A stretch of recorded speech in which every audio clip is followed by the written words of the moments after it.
Welcome everybody. Thank you for joining. My name is Rabbi Avi Winner, one of the rabbis at Chabad Upper East Side. Welcome to all the new faces, very exciting, and all the familiar faces. This class is dedicated in loving memory of Levi Yitzchak Ben Chaim Tzvi, dedicated by a friend of mine named Barry Bolasov, or Be Hired. If you guys are looking to be hired, it's in the name. Very dedicated, passionate supporter of the community, and he dedicated today's learning. So, today's class, we're honored to have a professional actor, Datz, who's facilitated many of these workshops. Just a short idea, Torah idea when it comes to acting. Just a little bit about myself. As a kid, I was really into acting and film, and in general, I made a lot of different films and things. I was always on Tiachas and but one of the things that really, and I was kind of very, very into reading up a lot and researching how film works, acting works, all the behind the scenes elements of it. And later when I was studying more of Chassidus teachings, I realized that there's a lot of interconnectedness, there's a lot of overlap in people basically trying to make sense out of life, right? Like when you have a story, the storyteller is teaching you a set of values. There's always a choice that you make. That means that there's a priority, something that you value in life. And there's certain things that are making it to the script, and certain things that are not in the script because the writer decided that this is important, right? And there's no element if a script has a scene or a line, even one line that's not perpetuating the story forward, then we might not even realize it, but we immediately lose focus and attention because it was extra, it was not needed, it wasn't a professional story. And the same thing applies with God. At every single moment, God is recreating the world, intentionally creating every moment, and every single moment is part of the script, right? Not just the key highlight moments. Every single moment is really intentionally put there by the original script writer, God, for a reason and for a purpose. Not only that, in every story, every script, the goal isn't so much about the story that happens, the result. It's more about what happens to the character, right? Because the acting workshop is about the character change that takes place. So also as well in our lives, where God, it was a famous line, it's pretty sad. It's take your character, make them lovable, and then throw everything at them besides killing them. Just everything, just don't kill them, just torture your main character.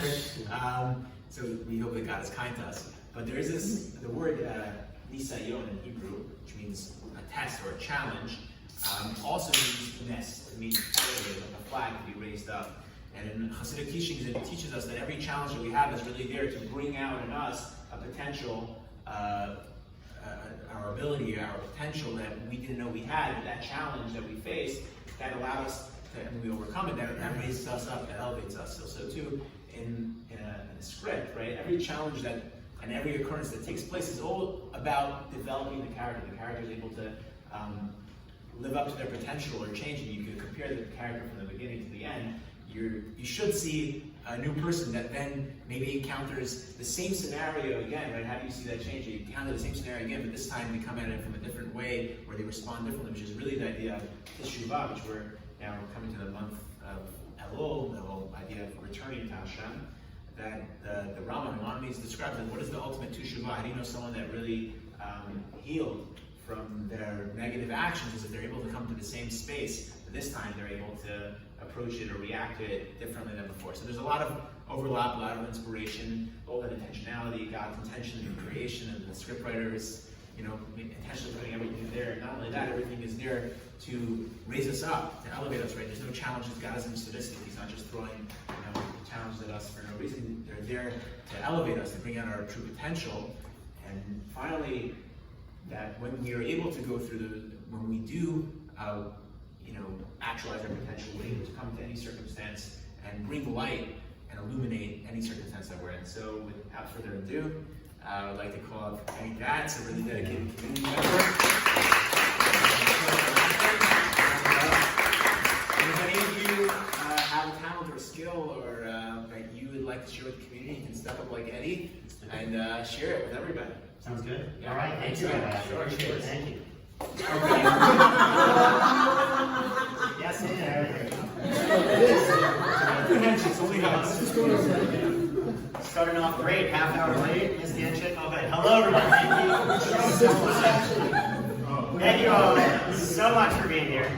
My name is Datz. The way today's going to work, I'm going to talk a little bit about me, and it's going to be all about all of you. But first, I do have to give a shout out to Rabbi Ami Winter, because not only have you been a dear friend to me these past 2 years, you guys been feeding me? One of my favorite parts about the arts is theater, film, TV. It brings people together, obviously, as it is here right now. You know, if you ever find laughing at a comedy movie, it's a lot more fun to laugh when you're in a movie theater with friends, family, or even strangers. It's more fun to laugh with people than by yourself. The arts bring people together, and you and Rabbi Yeye are so good at bringing people together, bringing Jews together in New York. So thank you, thank you, thank you. And thank you for opening your heart, opening your community to me. It is really nice to know. Thank you. So, who am I? What am I doing here? My name is Datz. I'm a professional actor, acting coach, voiceover artist, producer, director, playwright, comedian. And today we are going to have a lot of fun. Rabbi Avi said to me, hey, you're an actor. Can we do like a workshop or something? I said, yes. And you are going to teach the Judaic side, the rabbinical side. So we're going to look at some monologues and scenes. But you'll notice there's a big stack of napkins. Enjoy the pizza, but please don't pizza, and then touch it. Eat the pizza and then wipe your hands up. We're gonna look at. So I'm going to teach you the artistic side of these scenes, and then Rabbi Avi is going to say, okay, well, what does the Torah teach us about these scenes? So the number one rule today is to have fun. And I know that sounds cheesy. I know that sounds cliche. But it really is not a recommendation, it's a prescription, because I've seen performances of my own, other performances on Broadway, where I said to myself right before I went on stage, hey Eddie, enjoy this. And it's subtle but significant, it's so much better than when I don't. I saw Six on Broadway, anyone see Six? Beautiful show. And I had such a blast watching it because they were having such a blast. A couple years ago, I won the lottery to Hamilton. I got $10 front row seats. They hit every note. They hit every note. That was about all I walked away with, because they weren't having fun. And if you're not having fun on Hamilton, I mean, get off the stage at that point. But the point is, Hamilton is a better show and a much more popular show. I had so much more fun at Six because they were having so much more fun. The character may be miserable. The character often is miserable, but you, the artist, should be having fun. That's my rule number one. I always do that for every acting workshop. Have fun. Rule number two, I usually like to make it specific to the community I'm in, to the group that I'm in. And since we're in a Chabad house, let's talk about Judaism and the arts. Today, for rule number two, I want you to let the artist out. In the corporate world, you can be shy. Today is not the place to be shy. Today is to let that artist out. I think that being an artist is critical to being a human and critical to being a Jew. So what do I mean by that? There's this Holocaust play, I Never Saw Another Butterfly. Honestly, not a very well-written play, but it's just like, it's not very enjoyable to watch, frankly. But which is a weird thing to say about a Holocaust play, but it's just, you watch it, you're like, this is, all right, we get it, the Holocaust stuff. Like, it's just kind of dry. Anyway, a beautiful part that came out of that, it's called I Never Saw Another Butterfly. One of the prisoners, who was like a mother, she was in charge of like watching the children in one of the concentration camps. Somehow was able to get a group of them, I don't even know if they had crayons, but coloring something, coloring utensils in paper. She got a group of kids coloring in paper, a group of kids that didn't have it. The kids that had it lived longer and more frequently than the kids who didn't. And the kids who were drawing, they were drawing pictures of butterflies, and flowers, and the sun. And it's like, I'm honestly choking up even thinking about that. In a concentration camp, these kids were still able to find beauty. They were still able to find something wonderful in this hell they were living in. And so, you know, would we prefer they had real food, real medicine, water? Of course. But you say, oh, art, that's nice. And it's not just nice. It's necessary. It's critical to being alive. It's critical to being a human. And again, I'd say critical to being a Jew. I feel the most connected to my Judaism when I'm on stage, when I'm creating. And I'm going to end this with, you know, George Bernard Shaw, very famous playwright, said, we don't stop playing because we grow older. We grow older because we stop playing. So rule number two, let the inner artist out today, because they've probably been banging on the door wanting to come out for a long time. Let that artist out. Have a blast today. On that happy note, we're going to do a very, very quick vocal warm-up, very quick physical warm-up, and then we're going to do some monologues and scenes and have fun. So everybody get up where you are. Get up. Get up. Please rise. Please rise. Turn to page. No.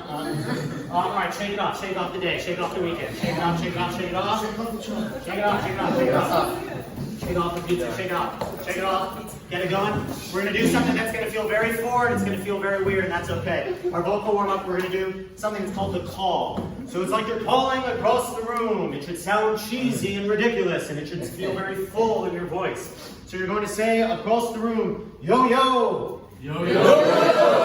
Yo, yo.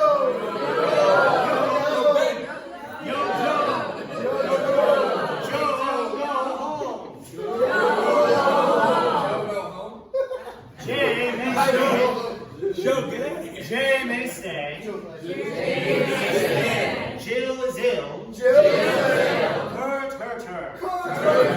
A tutor who tutored a toot. Try to tutor two tutors to toot. The two to the tutor. Is it harder to toot? Or to tutor two tutors to toot? Very good. Mother maid married Molly and Minnie. Mother maid married Molly and Minnie. March many times around the room. March many times around the room. Marching music. Marching music. Rubber baby buggy bumpers. Rubber baby buggy bumpers. Rubber baby buggy bumpers. Rubber baby buggy bumpers. Rubber baby buggy bumpers. Rubber baby buggy bumpers. You guys just did your first vocal warm-up. Look at you. Obviously, when you're in a Broadway show 8 times a week, you're going to do a little more than that. But for today, we're a little pressed for time. We're going to do that. So, all that is to say, I'm going to give you guys like 30 seconds. Look at the scenes, look at the monologues, see what speaks to you. If you pick a scene, you got to find a scene partner. If you pick a monologue, it's just you. And then let's get this going. All right? You got like 30 seconds, so pick something. Also, a rule with anyone with these two lovely people happen to be a couple, but whether you're a couple or not, male, female or not, you have to ask for consent if you're going to touch someone. That's just an acting rule. So you can't just like do that. So like that's something you would work out beforehand. So what we're going to do a slate, and I'm going to give an example of what a slate looks like. They're going to start, they're going to be amazing, and then we're going to play around. So I'm going to give my slate as an example. So you want to say your name like it belongs in lights, like it belongs on Broadway marquee. Then I want you to say your favorite movie, favorite TV show, favorite musical, if you know musicals, and favorite play if you know plays. And the reason is because, again, in this class, you guys are artists. You should have a specific artistic taste. I hate when I ask actors, what's your favorite movie? And they're like, oh, that's such a hard question. That's not an answer. That's not an answer. You're an actor. You should have a specific taste. So, I'm going to go first as an example. My name is Eddie Datz. My favorite movie is School of Rock. My favorite TV show is Family Guy. My favorite musical is Rent. And my favorite play is Brighton Beach Memoirs. So, who are you? Like it belongs in lights. David Firstadt. All right, I buy it. I guess I'm not sure. What's your favorite movie, David? Back to the Future. Great movie. What's your favorite TV show? 24. Ooh, 24. That's good. So Jack Bauer fans now. What's your favorite musical? Musical. I like In the Heights. In the Heights. Okay. What's your favorite play, if you know plays? I mean, the Stranger Things one was good. I saw that recently. Okay, you guys saw that. If you're not an actor, I forgive not knowing plays. Recency bias. Oh, that's okay. Wonderful. Well, thank you so much. Thank you so much. Who are you? We know it belongs in lights. Who are you? Like it belongs in lights. My name is Sophia Richter. Okay. I buy it. I buy it. What's your favorite movie? My favorite movie is My Big Fat Greek Wedding. Okay. Just a little intense. What's your favorite TV show? My favorite TV show is The Nanny. The Nanny. What's your favorite musical? My favorite musical, as of right now, I guess I would say it's Hamilton. Okay. Fun. Very basic. Hopefully you didn't see the performance I saw. I don't. What's your favorite play? My favorite play is very obscure. It's called The 39 Steps. Oh yeah. Have you ever seen it? I know, but I know of it. It's really good. Yes. Wonderful. Okay, what are you two doing for us today? As per your recommendation, we're doing the morning show. The morning show with Reese Witherspoon, Jennifer Aniston on Apple TV. Okay, that's all the context I'm going to give. Who's playing whom? I will be Corey. I will be Bradley. I think that's correct. Yes, I think Corey is the nail on that. But it's okay if you didn't want to. Okay, that's all I'm going to give you. Have fun. 3, 2, 1, action. Hey, it's going great so far. You're killing it. How about I take you out for a celebratory drink afterward? What happened to you? Well, a miracle named Bradley Jackson walked into my life. No. I mean, like, who are you? Because you're not the same person I thought you were. What's going on, Bradley? What's going on? You lied to me. You put Eric in the evening news, and apparently everybody here knows except for me. Seriously? You're just gonna have to trust me that I have your best interests in mind. My best interest in mind. If you had my best interest in mind, you would have told me the truth. I'm doing the best that I can here, okay? This job is hard. Oh, really? everybody's job is hard. It doesn't seem that way to you, because I walk in and out of the room grinning like a Cheshire cat, but it is hard, because when I took over, they didn't give me the keys to a new car. They gave me a raft that's so riddled with holes and is so cruelly patched over, and there's not even a raft left. It's just a million patches held together by a million more. I'm just trying to conjure Noah's Ark out of thin air, and I think I'm doing a pretty decent job, all things considered. Are you? Really? Actually, a pretty great job of it, and I had hoped, frankly, you and we would be able to walk together, 2 by 2. Is this the part where I'm supposed to thank you for saving me from some sort of flood? Because you only have this job because of me. You're just so certain you know how the world works, huh? You seem to think that somehow that your friends and I'm counting me here are somehow out to get you. No. Oh, let me clarify. You are not my friend. You could have been my friend, but that did not happen.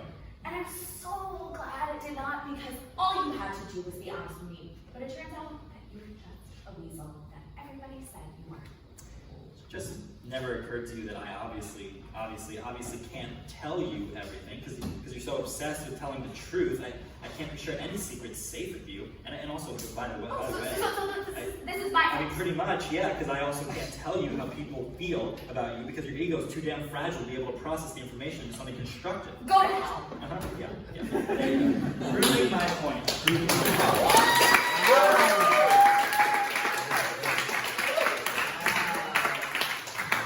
Pretty great Chabad YP first acting workshop for a scene, right? Okay, and this is my dudes, because I just like this grinning the whole time. Okay, I want to hear your thoughts first. How did that feel? It felt good. It What was good? I think we were emoting properly in each line. I think we were into each other. It wasn't just robotic. I think that was good. I agree, it did feel very alive. Yeah, what about you? How'd that feel? Well, this is a tough one. This is a tough one for me. It takes me back. She is a former actress, former thespian. Yeah, I used to also professionally act. Now lesbian. Thespian is Thespis was the first actor, so if you're a thespian, you are of Thespis, I guess. I don't know. No, this is very interesting, very fun to do it with this amazing scene partner. Oh. You know, it's a first run, so first runs of anything, first read-throughs are always going to be a little like shaking off the cobwebs. Well, if that's it with the cobwebs, that's it, Rusty. Well, I think it was really fun, and I think that, you know, as it progressed, it really intensified emotionally, and we started getting in the flow of it and in the groove. So, you know, I agree. it only goes up. I agree, and I think it's already in such a lovely spot, so thank you for that. I think you both were having fun with it. I think that's great. I think you can double the fun you were having with it. I think atmosphere is very important in theater, film, TV. It's Michael Chekhov, who's my favorite acting pioneer. I don't even know Michael Chekhov. He talked about atmosphere is the closest way to bring the audience in, because we're inherently selfish creatures at times. So it's like, if we're like, oh, that person over there is going through something, it doesn't mean as much as like, oh, I feel like I'm in it. But like The Shining is a perfect example of like, you feel like you're in that haunted mansion with them. So atmosphere and personal atmosphere is important. Their personal atmospheres are very, very different. You're coming in ready to celebrate. You're coming in ready to quit. You're coming in ready to burn the world in. And so these are two very different personal atmospheres. I like to see even more of that, because that will make it, drama means friction. So that will make it grind that much more. I loved your changes in volume. I thought that was really clever use of volume, because anyone can go rah rah rah rah rah rah. It's not scary. It's really low. Well, so you're really low. Rah rah rah rah rah. That's you know. And that was, I thought, very sophisticated of you to do that. I love that you both brought yourselves to it. Because I could see more of you two, and I could see more of the characters too. We think that, oh, it's a transformation. No. The best actors, you see them in the character. Repetition. Why does he say obviously? Is that a typo? Or is that the first obviously wasn't enough, the second wasn't enough? Why does he keep on saying that? You talk about the raft and how you're trying to build a raft in this fight. You're trying to build Noah's Ark out of thin air. That's not an easy task. You didn't seem too stressed about it. So you talked about emoting properly. You've taken a few of my workshops now. I'm going to challenge. This is your first workshop. Maybe I want to push. I'm going to challenge. I think you can think about what you're saying more there. That you are trying to do something impossible, and you like some gosh darn credit, and here she is not only not giving credit, she's criticizing. You would think you could actually get a thank you, let alone, I mean, nothing would be enough for you. A thank you would be nice. She's saying, hey, you're awful. Go with that in mind. Expect me to interrupt you. There's going to be a start-stop. So we're going to start. Expect me to stop. Oh, we're going. Oh, yeah, you're going in. Oh, you think that was it? You yourself said it was a good start. You said it was a good start. You didn't say good finish. Expect me to interrupt you. Do you have any questions on any of that? All right, kids. Oh, and also something that I do this myself. Everyone does it. Can't sweat. Can't sweat. If you're gonna move with purpose because you're so mad at him, and then stop, and then because if you're swaying, you lose all your power. Okay.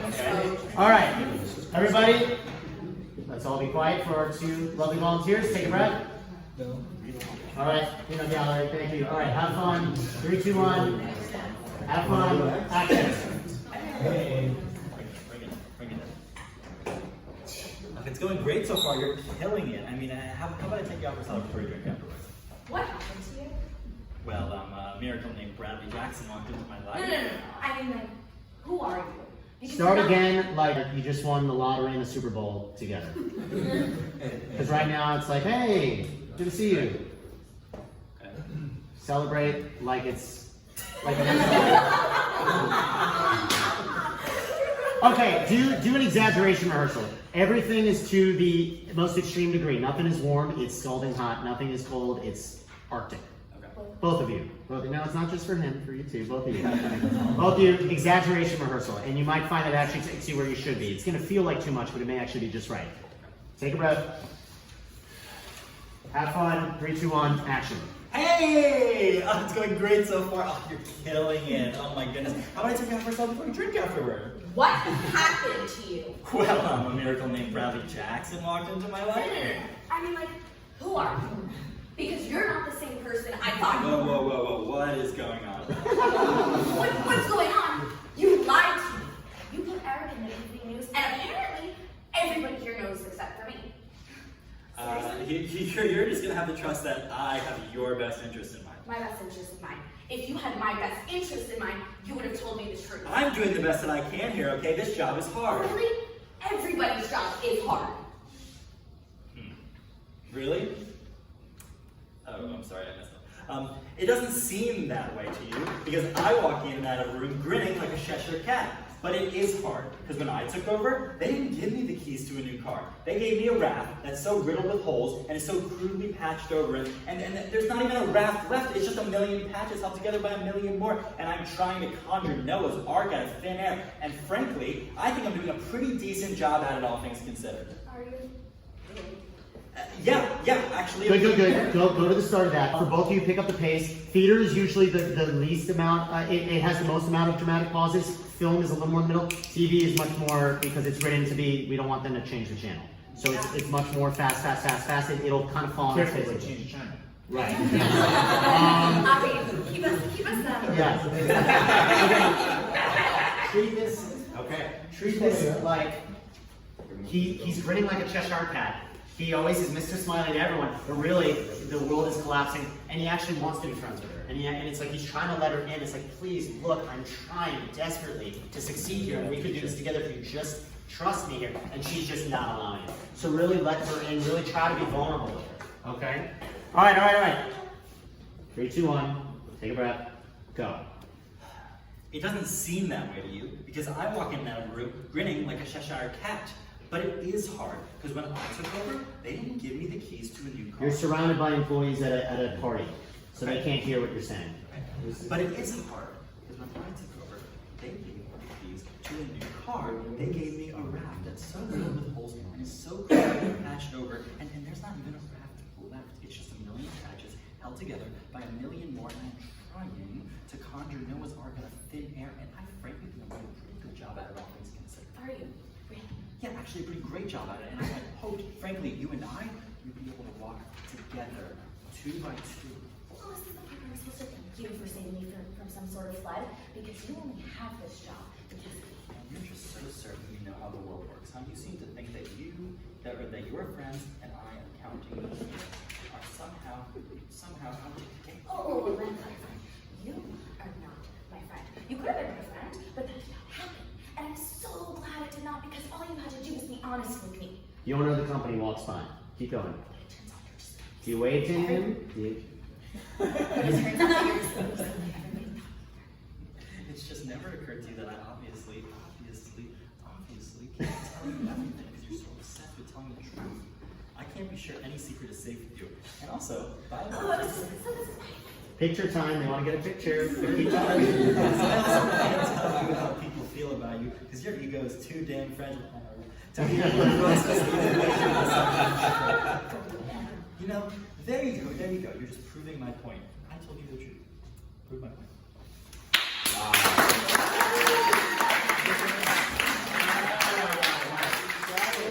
Okay, how did that feel compared to the first time? It felt more natural, and I like the. We do need the audience participation to not exist, so please. Okay. It felt natural, and I liked the kind of extra factor was thrown in there. It felt easier to act and really felt what was going on. Yeah, you know, that's the thing. Also, Michael Chekhov said, talent is for when technique doesn't come to work with you. So you're not always going to be feeling it. You're not always going to be feeling it, but these, okay, let me think pace, let me think volume, let me think. That just kind of helps you get into it when you're not naturally just feeling like an all-star actor every second of every day. Like me, no, I'm just kidding. Okay, fine. I certainly picked up on that. What about you? How'd that feel compared to the first time? A lot more fun. Okay. Well, what allowed it to be more fun? The dynamics, okay. Yeah. I think we both were just like more comfortable. It wasn't the first time. For sure. Okay, so we're like, oh, we can like actually have fun with it. I saw even more of the two of you, the people, come out, which taught me more about David and Sophia, and taught me more about Bradley and Corey. And that's what I love about acting, is like you can see an artist in their music and but like acting, you are the canvas. So we got to learn more about you two. So thank you for letting us in, because we got to see more of you two, which showed us more about the characters as well. I thought the pace was much better. I thought just the naturals and the energy was even stronger. We could play with this all day. We got to move on. We're really, really great. Any thoughts from the class? Yes. I thought the second round was fantastic. Like, Yes. it was very compelling. It felt very real. The how you kind of came in and switched the emotions, the tempo. It was great. Awesome. It was legit great.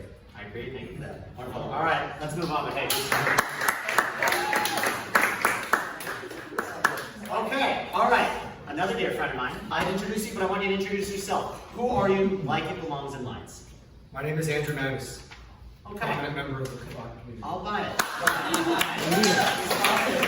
I'll buy it. What is your favorite movie? Rat Race. Okay.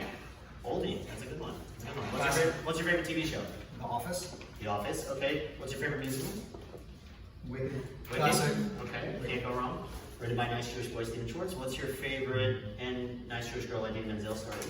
What's your favorite play, if you know plays? I don't have a favorite play. That's okay. I forgive it. You're not an actor. If you're an actor, I wouldn't forgive it. Okay. What are you doing for us today? I'm doing a Billy Madison monologue. From Adam Sandler, nice Jewish boy. All right.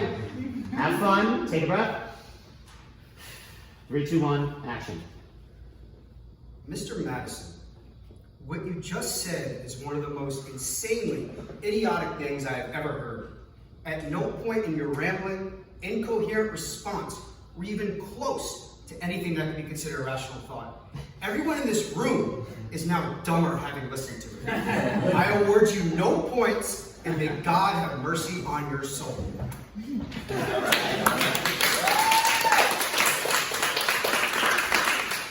One of the funniest speeches ever written. So this is Billy Madison playing Jeopardy, and the host, like Billy Madison, Adam Sandler gives this horribly inaccurate response, and everybody's cheering, and then this is how the guy responds. That was great. I have my thoughts, but what are your thoughts? I thought it was good. Maybe what I could have done was a little bit different with transition, maybe a little bit more intense or a little bit less intense, maybe a little bit more soft-spoken to the idiotic response, or maybe a little bit more like oomph, like more out into it. Well, you bring up an interesting idea that I usually talk about is like oftentimes we fall into it. It could be a beautiful one note, but it kind of feels one note. And things like you just said, talking about volume, talking about intention, allows it to feel a little more like a roller coaster. It allows it to feel a little more left, right, up, down, stop, opposed to just one note. Because I've seen a lot of monologue scenes that kind of just feel like they're not going anywhere. It didn't feel that way, but I think we can go even more in that direction. Did a little swing, just a little bit. He's got the authority here. So there's no reason for him to be swaying. He needs to look dead into his soul and be, may God have mercy on your soul. You can't say, may God have mercy on your soul while you're swaying. I mean, that's, you know what I mean? So it's like the whole time, let him be still. You can tell I'm swaying. I know, that's the thing. And I do it too. And I've caught myself on camera. I've seen myself in old videos of me performing. I'm like swaying a little bit. I'm like, oh no, you know, like you think you got control of it, and then your body just takes over. So that's why you need to actively stop yourself from doing it. I love the emphasis you gave each word. Like you gave like, it's gonna sound weird, but you gave like your mouth like the whole, like you got to enjoy each word. You know what I mean? Because you didn't just kind of roll through it like you were talking. You really, it felt like each word has meaning here. I'm not just saying it to talk, I'm saying it because each word is necessary here. I think you can have even more fun. I think you can do an exaggeration rehearsal in that I want you to be scared of the damage he's done. This isn't just, I'm not just lowering you down a peg to insult you. I'm like really worried about how much stupider everyone in this room is because they heard that asinine answer.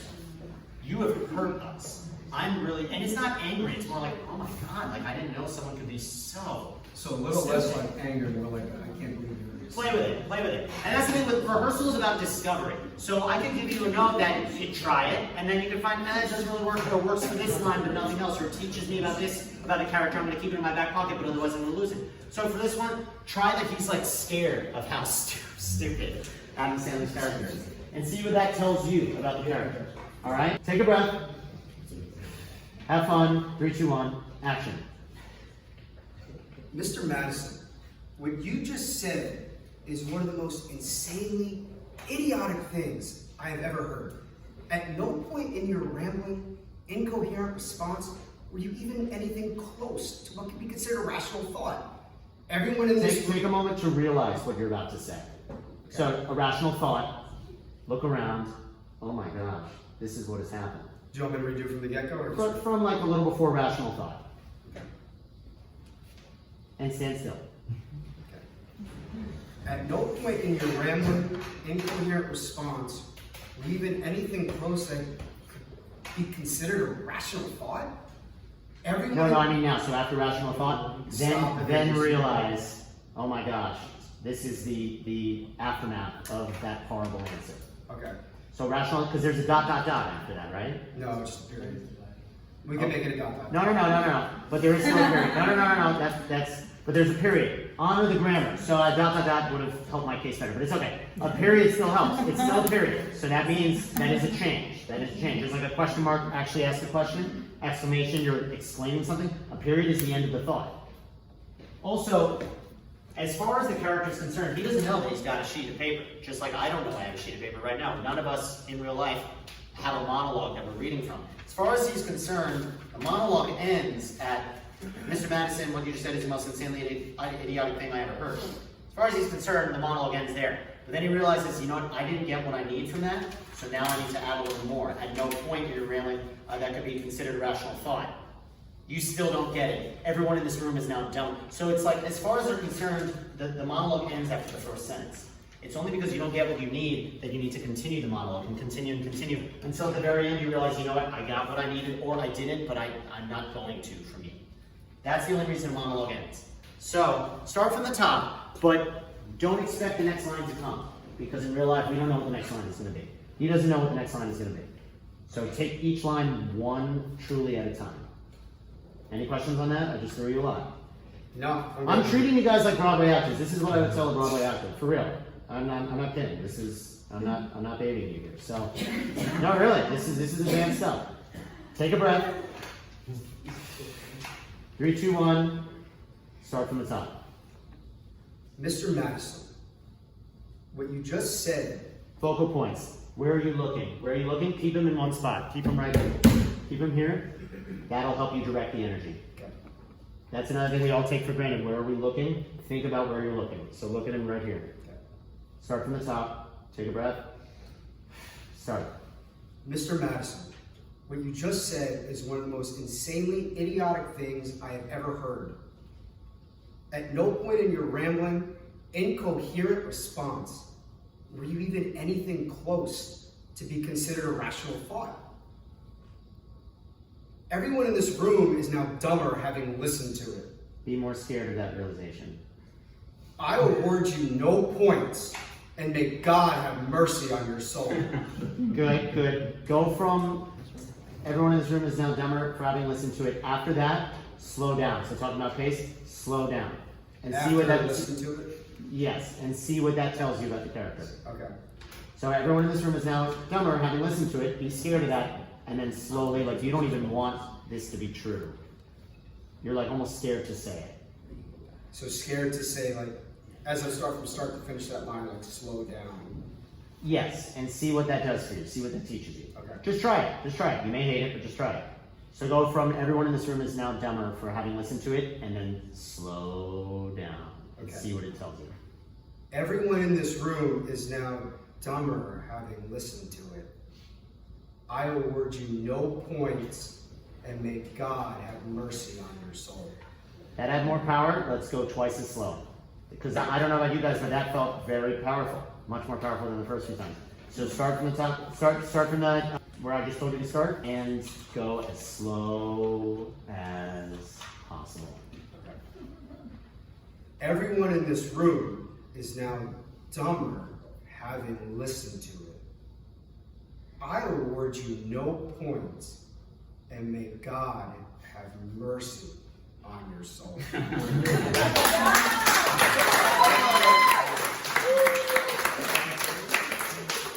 How did all that feel compared to the first run?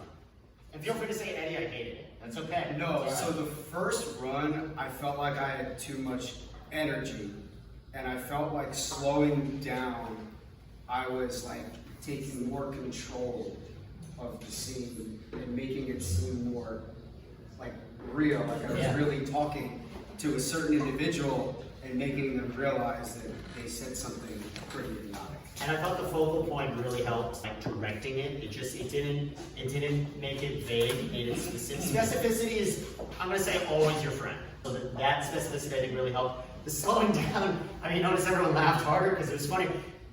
Comedy, if you want to be funny, tell the truth. If you want to make people cry, tell the truth. If you want to make people laugh, tell the truth. It's not funny to be like, am I right? That's not funny. What's funny is telling the truth. He doesn't think he's being funny. And that's what makes it so funny. He is dead serious about what he's saying here.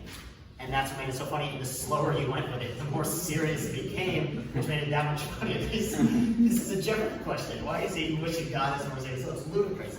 And I thought, and again, you brought yourself. I saw a little bit more of Andrew. And I thought that was really cool. Any thoughts from the class on any of that? Yes, sir. Yeah, I was just saying, I haven't had the same one. Yes. My approach, it was cool.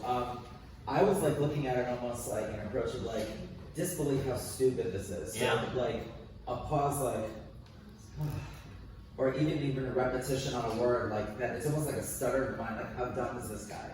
You know. And that brings a good point. Breath also. Breath is another thing that we take for granted. Breath and focal points. So it's really going to help you. And I think if we were to, we got to move on, but if we were to develop this further, I'd say really think about when and how and why he's breathing. All right, do I need to separate you two? Come on. Breath and focal points is something we take for granted. Why and how and when you're breathing. You're right, because it can be very pointy to be go, go, go, go, go, go. Go. That can be very powerful. Okay? So we do need to move on. We're very proud. Good stuff. Okay. Alrighty, moving right along. Alrighty, you're gonna start us off. Ladies first. Who are you? Like it belongs in nights. My name is Hannah Wald. Yeah, it is. That had a nice period at the end of it. Good. What's your favorite movie? Exorcist. I'd like to turn on the that would have been creepier if she was turned around. Okay. What is your favorite TV show? Sherlock. Sherlock. Okay. What is your favorite musical? Kinky Boots. Kinky Boots. What's your favorite play? Straight White Men. She was like so ready. That's what I want. Okay. To be fair, she did take a private acting lesson with me. So if you guys ever want, I do that as well. So she knows the deal. She knows the drill. Josh, you might be my biggest returner. How many of these have you been in? Mine? 4 or 5? At least 2. It's been more than 2. He's been in a bunch. Okay, off the wall. Who are you? Like it belongs in lights. I am Josh Ostrov, and that is not a tongue twister. Okay, alright. Okay, what is your favorite movie? The Departed. The Departed. We got 2 Departed fans. What's your favorite TV show? First 4 seasons of Game of Thrones. First 4 seasons of Game of Thrones. What's your favorite musical? Oh, Harry Potter musical. Harry Potter musical. What's your favorite play if you know plays? That again. Harry Potter. Okay, still a musical, but that's okay. All right, what are you doing for us today? School ties. School ties. Brendan Fraser, Matt Damon. Great movie about anti-Semitism. Okay, that's all I'm gonna give you. Who's playing who? I'm David Green. Okay, so you're the Brendan Fraser character, you're the Matt Damon character. All right, that's all I'm gonna give you. Have fun, take a breath. 3, 2, 1, action. We have to talk. No, we ain't got nothing to talk about. I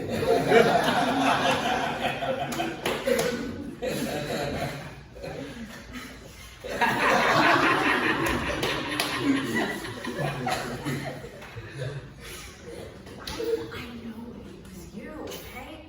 I can describe the crib sheet. If I cheated and you saw and didn't report it, you'd be in violation time. And no shit, I know. But I can't let the whole class fail. He's bluffing. He ain't failed nobody. Hirosh wouldn't bluff. David, y'all don't Okay, all right, good. Good start. What I appreciate is Josh is doing actually pretty advanced acting technique, which is throwing like a curveball. So like, for example, sometimes you'll want to do a scene like it's Shakespearean, like it's Southern, like it's from a horror movie, like it's from a comedy movie, and I'm going to give the benefit of the doubt that that's what he's doing. This is not a comedy, let's play it straight from now. We can throw curveballs after, play it straight to start, and then add on top of it. But that is a good exercise for the future, is if you're just like, hey, let's just find something new. What if they had a Southern drawl? You could discover one nugget, but it could be enough to be like, oh, I didn't know that about the character. So keep that in our back pocket, but let's start in the front pocket. So keep on going from where I stopped you, just play it straight. David, you don't understand the way it is. A thing like this, you don't know what it can do to you. My family expects me to measure up to something that's impossible. I can't do it. I try. You gotta set it straight, Dylan. David. What? Look, I'm begging you. I'm sorry. I was a jerk. I was a prejudiced jerk. This has nothing to do with that. Just confess. All right. How much do you want, okay? Nothing for nothing, right? How much for your silence? Either you tell them, or I do. Why don't you just stay where you belong? Wow, okay, all right, very nice. Very nice start. We're going to build on that, but how did that feel to start? Good. What was good about it? It was like very ping pong. Like back. I like that metaphor. Yes, ping pong. That's what, I relate theater and basketball a lot. Ping pong is a good metaphor. You're passing the ball back and forth between you and the scene play. Great. How did that feel for you? I also really like the back and forth. And I think pace could help you here. I think, especially because the stakes are high, it's frantic. So he's been caught cheating. The professor knows that someone was cheating, and he's going to fail the whole class unless somebody fesses up. And Matt Damon's character was just very anti-Semitic to Brendan Fraser's character because he found out he was Jewish. And so, and that's when he says, this has nothing to do with that. He's like, oh, I was a prejudiced jerk. I'd argue he doesn't mean it. I'd argue he doesn't mean it. He's just trying to save himself. And you're saying that's not going to work. Okay, so I'm just giving you that context to help you there. I liked the movement. I liked the strategic. Did everyone like she was very powerful in where she landed, very specific where you landed. I thought that was good. I think you can plant yourself even more or more frantically be moving. But let's do a smart stop. I'd say have even more fun with it. And again, the funny will come out if you tell the truth. If you're not telling the truth, it's not funny. So tell the truth of the scene, play it straight, and expect me to interrupt you. But take a breath. Have fun, go. We have to talk. No, you've got nothing. Start again. I raised the stakes there. You don't, that sounded like, hey, do you have a second? No, it's, hey, stop what you're doing. This is taking priority. Quiet. We have to talk. Better. No, we've got nothing to talk about. It was you. You described the crib sheet. If I cheated and you saw it and didn't report it, you'd be in violation. I know, but I can't let the whole class fail. He's bluffing. He won't fail. Hirosh wouldn't bluff. David, you don't understand the way it is. A thing like this, you don't know what it can do to you. My family expects me to measure up to something that's impossible. I can't do it. I try. You gotta straighten this out, Dylan. David. What? Look, Why does he repeat himself? Why does he say David twice? because he's like losing him. So get him back. So try that again, because each David was exactly the same, and there was no need under it. So you need to stop him with this word David. First one doesn't work. You really need to stop him with the second David, because he's about to tell the professor that you cheated. Okay. So you need to stop him. Okay, so go a little before that. You gotta set this straight, Dylan. David. What? Look, I'm begging you. I'm sorry. I was a jerk. I was a prejudiced jerk. This has nothing to do, okay? Just confess. All right. How much do you want? Okay, nothing for nothing, right? How much for your silence? I won't tell him, or I do. Why don't you just stay where you belong? Okay, so good. Do that final, either you tell him or I will. Really stare into each other's souls there. And then show your true colors. Because you just said, hey, sorry, I was a prejudiced jerk. I'm reformed now. I'm a good guy. And then the jerk comes back out. And it's, why don't you just stay where you belong?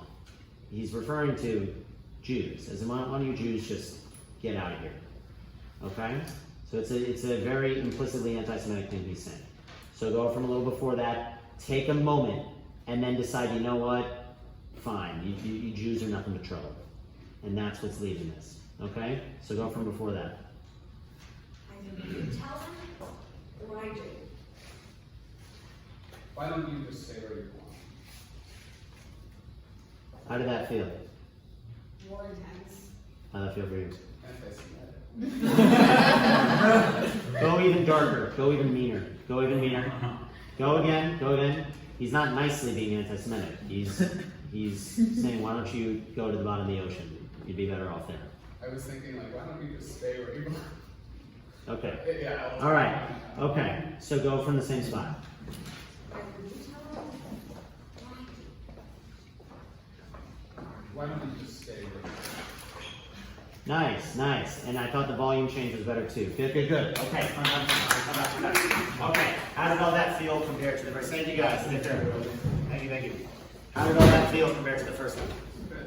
Angrier. What was good about it? I say it again? It's angrier. Angrier. Okay, great. Okay, any thoughts from the class? We're ready to move on. Any thoughts from the class? Okay, we gotta move on. Good, very good. We can play with this all day. Good stuff. Okay, so you're new girl. Great. I'm angry.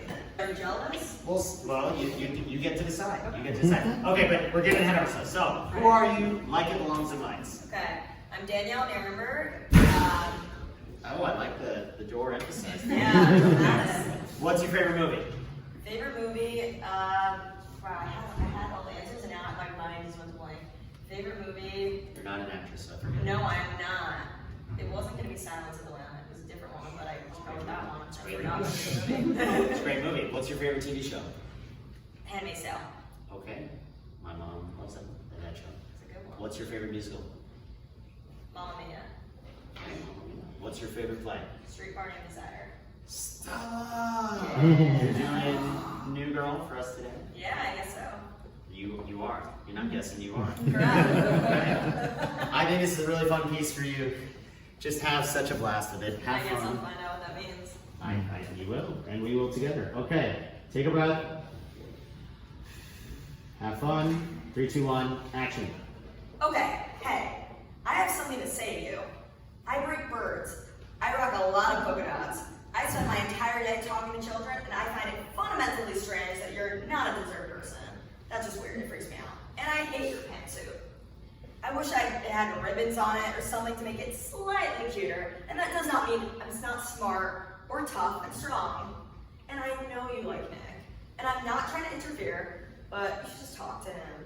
Hold on, I'm almost done. I'm about to go pay this $800 fine, and my checks have baby farm animals on them. Very good. Don't think about it. Not your cheeks, your checks. She doesn't break birds, she breaks for birds. So when she's you're right. trying, it's not just like, not like snapping birds' necks. She breaks for birds, which is one of the funny, as in she'll be driving and a bird will like it's one of the funniest lines that is so specific to a character, because that is, if you watch the show, that is such a Jess thing, that she would break for birds. Oh, I'm not that Ridiculous. person. So you're like, I break birds. Breaking hearts, breaking birds. Okay. A lot of fun. Don't, and you give it a button, give it a beat, because you went right to me at the end. So just give it a moment at the end, like live in it for a moment, and then decide, you know what, yeah, I'm done. So give it that moment. We saw a lot of you, which I really appreciate. I think we can go even further with that. I think you can have even more fun. Add a little bit of swing, a little bit, so just be clear what you're doing. Keep your focal point. I don't mind her being here, but keep your focal point there. And again, like we talked about with Nikki, giving up is usually not going to be as strong. I'm almost done. I like this. I like that it was reacting. A monologue is a dialogue with an invisible scene partner. And so when you're acting, you're really reacting to that invisible scene partner. And I like that. You're like, hold on, I'm almost done. I could see her starting to interrupt you. So you can go even further there. Don't give up on, you should just talk to him about it. Don't give up on that. Like, you should just talk to him about it. Be like, look, I'm trying to help you. At the end of the day, I really am trying to help you, and you're just not picking up what I'm putting down. And then I'm about to go pay this $800 fine. Make it like $80,000 fine. And she has $80 in the bank.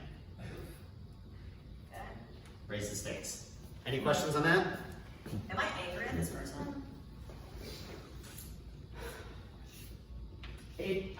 I'm always going to say veer away from like leading with emotions. Lead with the intentions, lead with the tactics, and the anger will come.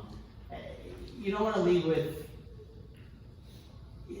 what you are trying to get from them, or make them feel do it from a more active place. So do more like, maybe you're angry that she's not hearing you. Okay. So you need to make her hear you. Because it's cheap to just play anger. Right. It's a lot more substance to play. God, you're not picking up what I'm putting down. I'm making it. How could I make it clear to you? Okay. That sounds angry, but I'm not playing angry. I'm playing. Why won't you hear what I'm saying? Can you pick a spot for me to stare at? Right here. Okay. Take a breath. Have fun. Have fun. 3, 2, 1. Action. Okay, hey, I have something to say to you.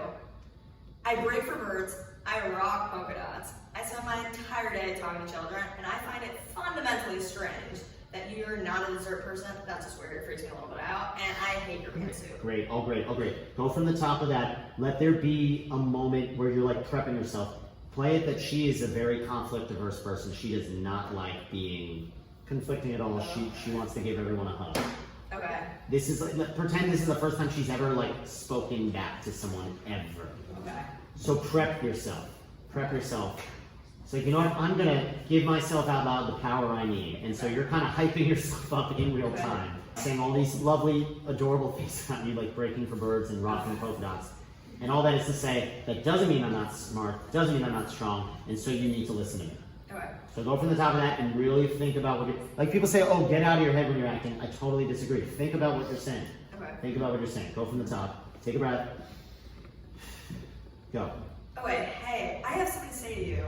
I break for birds. I have something to say to you. Is there a dot? No. No, just One of these days there will be. Okay.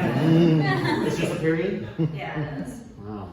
And I typed these up too. I could have just done that. That's on me. There's a period. Take that moment. I have something to say to you. Okay. This is what I have to say to you. Okay? Start from the top. Okay, hey, I have something to say to you. I break for birds. I rock a lot of polka dots. I spend my entire day talking to children, and I find it fundamentally strange that you're not a dessert person. That's just weird. It Go freaks me out. slower with that. Just technically, so we just hear it better, because that's a funny line. I spend my entire day talking to children, and I find it fundamentally strange that you're not a dessert person. That's just weird. It freaks me out, and I hate your pantsuit. I wish it had ribbons on it. Exaggeration rehearsal. It doesn't, because it freaks me out. You didn't seem freaked out. Let it freak you out. Like you saying it out loud, you're like, oh my god, like you hate puppies? What? You hate dessert? Who hates this? What is wrong with? Oh my god, I'm a little scared to be in the same room as you. Go from the top, exaggerate. You're not kind of freaked Top, out. top? Okay. Yes, you're totally freaked out. You don't kind of rock polka dots. You rock polka dots like it's nobody's business. Okay. You break for birds because birds deserve to be broken for. Okay? Even the pigeons? Even the pigeons. According to her, even the pigeons. Okay. Go harder. Start from the top. Okay, hey, I have something to say to you. I break for birds. I rock a lot of polka dots. I spend my entire day talking to children, and I find it fundamentally strange that you're a non-dessert person. That's weird. That freaks me out. And I hate your pantsuit. I wish it had ribbons on it or something to make it slightly cuter. And that does not mean that I'm not smart. And I'm not tough or strong. And I know you like Nick. And I'm not trying to interfere. But you should just talk to him. Hold on. I'm almost done. I'm about to go pay this $800 fine. And my checks have farm animals on them. Good. Womp. Go from the top of that, and I'm about to pay this $8 million fine. And if I don't pay it, I'm going to prison. Deal. But I have $8 in the bank. Okay. It didn't feel unfortunate, so you're right, it is You're right. unfortunate. Okay. I'm gonna go. I'm gonna pay this fine. I don't know how the money's gonna come in. All right.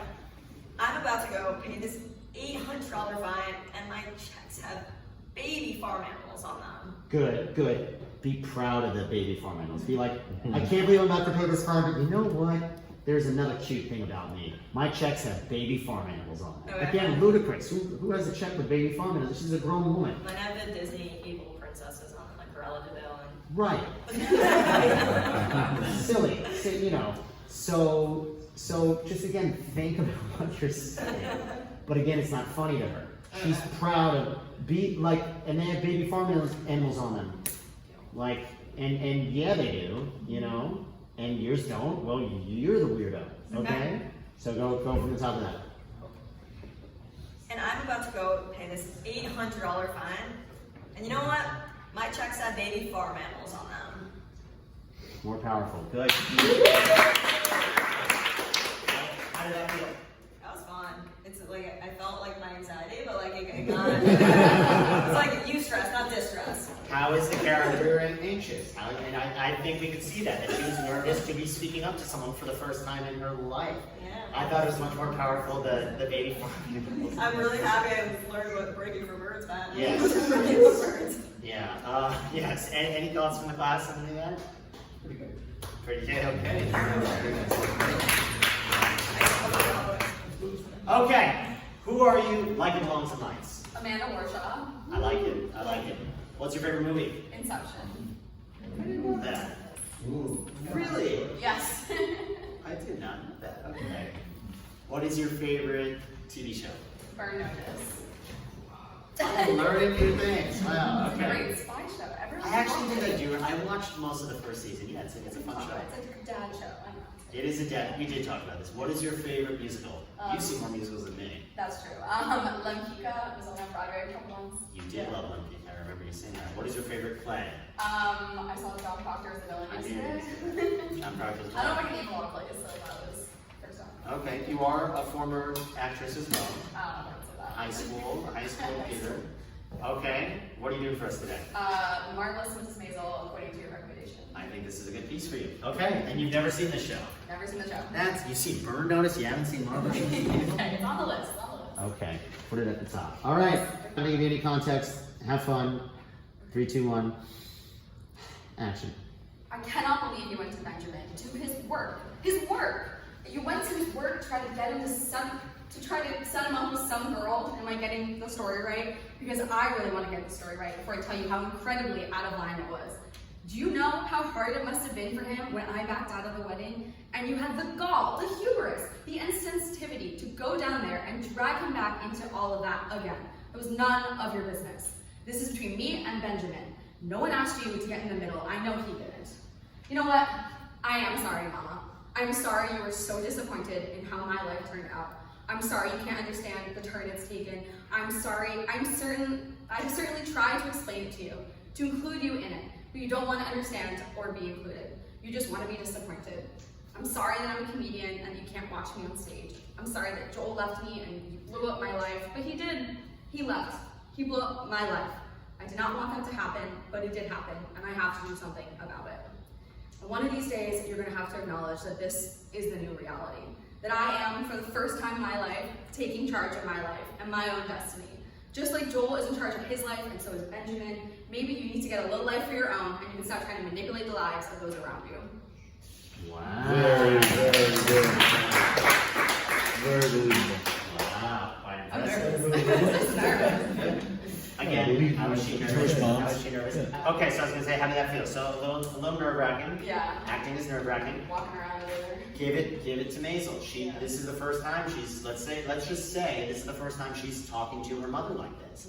This is in the late 50s, early 60s. You didn't talk to your mother like this. I mean, you still shouldn't, but this was not, you honored your father and mother no matter what they said or did, that was it. So this is the first time talking back to her. We got a lot of you, which I really appreciate. We saw a lot of Amanda in it. You were not being as strategic as you could have been. So, either pace because she's so, oh my God, I can't believe you did, what is wrong, I can't believe you did it, you know, like, it's a lot more powerful if you're talking to go fast, and stop, and then go, stop. And same thing with movement. It's a lot more powerful instead of just like kind of doing this the whole time, you lose all your power compared to I'm still, then I'm moving, then I'm still. That has a lot more power. I think she can be still for this, but if you want to move, that's okay, but strategically. It was a little one note. It was a beautiful one note. So how do we give it some more levels? I think changes in pace, changes in thought. I think you can allow yourself to think about what you're saying a little more. I think you were, but I think you can allow yourself to think about what you're saying even more. I think you can have even more fun with it. Raise the stakes if you really need her to understand that this is not changing. So to give a little context, she went from being your typical Upper West Side, perfect, nice Jewish mother, housewife, to her husband leaves her for his secretary, and she becomes a stand-up comedian, which would be kind of radical now, in the 1960s did not happen. And her mother cannot process that that's what happened, because she had her daughter follow the perfect track, and now is not only off the perfect track, about as no one else has ever done this. And the mother has to answer to all the mother's friends, oh, how's Miriam, how's Midge? She's a stand-up comedian now. She can't even say it, she just lies about what her daughter does. So think about it, but you're not changing. This is, you love doing stand-up, it empowers you, you're really, really good at it. So Mom, this isn't changing, you need to understand this is what's happening. So raise the stakes there, you need her to understand where you were coming from, and that she messed up, that she cannot do this because it really hurt you and it really hurt Benjamin, someone who had proposed to her, that she ended the engagement so that she could pursue stand-up comedy. So she's putting comedy first, and the mom needs to accept that. I just threw a lot at you, and expect to stop, expect me to interrupt you, but do you have any thoughts on that, questions on that? Focal points too, keep her in one spot. So wherever she is, she can be here if you want, right? It doesn't matter, but keep her in one direct spot. But otherwise, I think that's it. So take a breath. Figure out where she is, if she's here, wherever she is, have fun. 3, 2, 1, action. I cannot believe you went to Benjamin, to his work. His work! You went to his work to try and set him up with some girl? Am I getting the story right? Because I really want to get the story right before I tell you how incredibly out of line it was. Do you know how hard it must have been for him when I backed out of the wedding and you had the gall, the hubris, the insensitivity to go down there and drag him back into this? Go back, really think of each word on the spot. You're like, I can't even find the right word for gall, hubris, and sensitivity. Because you could have just used one of those words, but she's like, one is not enough, the next one's not enough, the next one's not enough. So keep on building, and you're really looking for the word because you cannot find a word that punishes her enough, that is punitive enough. So go a little before that. Do you know how hard it must have been for him when I backed out of the wedding? And truly ask the question. So there's a question mark, truly ask the question. So really get from her, do you understand that this was not a middle school breakup, that I called off an engagement? Do you understand how difficult that was for me, for him? And you're just poking and poking and poking. What is wrong with you? How could you do that to anyone, let alone your own daughter? What is wrong with you? So build on that and truly try to was I really raised by a mad woman? Because either you are evil or ridiculously stupid, and I can't really accept either. So you need to explain to me what is wrong here, because only one of those two options would explain what just happened here. So really give it to her, and really try to find out, who am I dealing with here? Because I don't know who you are, but it's not the mother that raised me.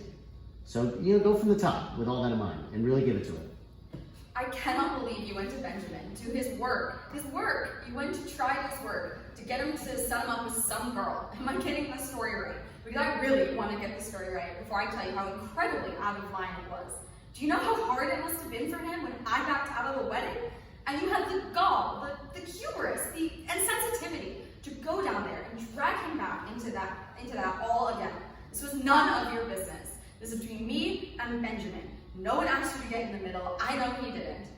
You know what? I am sorry, Mama. I'm sorry you were so disappointed. Great. Same idea. I know he didn't, and then, you know what, Mama? I know it doesn't say beat or anything. Let that be like a change. Let that be like you're done. So again, imagine the monologue ends. Yeah. And then I've got a little more to say. As in, you know what, let's call the elephant in the room. Let's talk about it. You know what? This isn't just about you stepping in on that. This is about you not accepting my autonomy. So let there be a pause. You consider, do I keep talking, do I not? You know what? Yeah, since the door's open, let me walk through. So go a little before I know he didn't. And then let there be a beat in between. Yeah. This was none of your business. This was between Benjamin and me. No one asked you to get in the middle. I know he didn't. You know what? I am sorry, Mama. I'm sorry that you were so disappointed in how my life turned out. I'm sorry you can't understand the turn it's taken. I certainly tried to explain it to you, to include you in it, but you don't want to understand or be included. You just want to be disappointed. I'm sorry that I'm a comedian and you can't watch me on stage. I'm sorry that Joel left me and blew up my life, but he did. He left. And maybe make it like this is the first time you're actually really talking about it out loud. Make it like you're kind of realizing it in the moment too. Like, yeah, you know what? It does really suck. I did love this guy. And it really does suck that he left me. But he did. And I'm doing something about it. And you need to accept that I'm doing something about it. So go a little before that and like realize it. Realize it in the moment as it's coming. You didn't practice this speech. This is all like top of mind for her. Yeah. So go from a little before that. You know what? I am sorry, Mama. I'm sorry you're so disappointed in how my life turned out. I'm sorry you can't understand the turn it's taken. I certainly tried to explain it to you, to include you in it, but you don't want to understand or be included. You just want to be disappointed. I'm sorry that I'm a comedian and you can't watch me on stage. I'm sorry that Joel left me and blew up my life, but he did. He left. He blew up my life. I didn't want that to happen, but it did happen, and I have to do something about it. And one of these days, you're going to have to acknowledge that this is the new reality. And I am, for the first time in my life, taking charge of my own destiny. Just like Joel was in charge of his, and so is Benjamin. Maybe you need to get a life of your own. Just stop trying to manipulate the lives of those around you. Wow. How'd that feel? Good?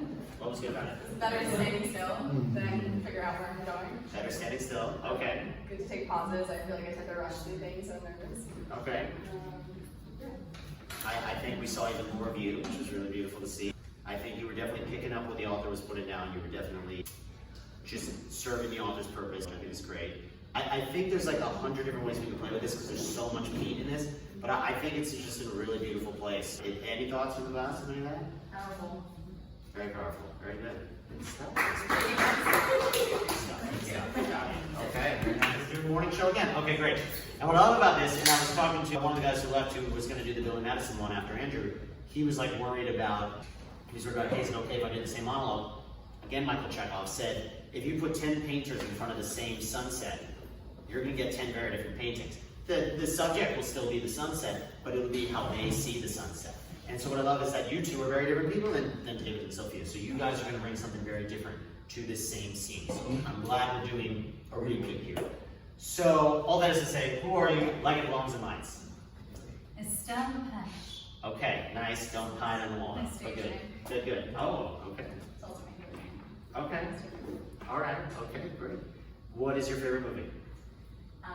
Original Tomb Raider. Tomb Raider. Okay. Angelina Jolie. Yes. What is your favorite TV show? Let's go Schitt's Creek. Schitt's Creek. Okay. SCHITT. Okay. What is your favorite musical? If you know musicals. Yeah. If you don't, that's okay. The 80s, Danielle and Joseph. Wow, throwback. I was in 6th grade. I was the Pharaoh. And they drew little squiggly lines on me for chest hair because I wore like an Elvis jumpsuit. I'll find a picture. And do you know plays?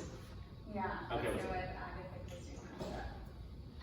Wow, okay. Agatha Christie's Mousetrap. Definitely an answer I never got before. Very interesting. Great, thank you. Okay, Who are you? Like it belongs in lights. William Lovix.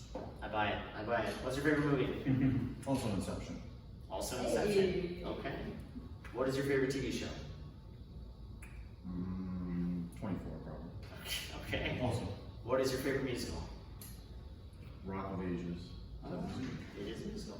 What is your favorite, do you know plays? I only saw one of my life, Cyrano de Bergerac, because Jennifer Garner was in it. You've only seen one play? Alright, well, I'll have to invite you some plays that You know that one? I do know Cyrano, yes.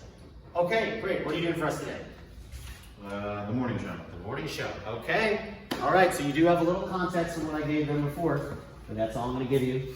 After who's playing, is it the same? You're playing Corey, and you're playing Bradley. Okay, have fun. Take a breath. 3, 2, 1, action.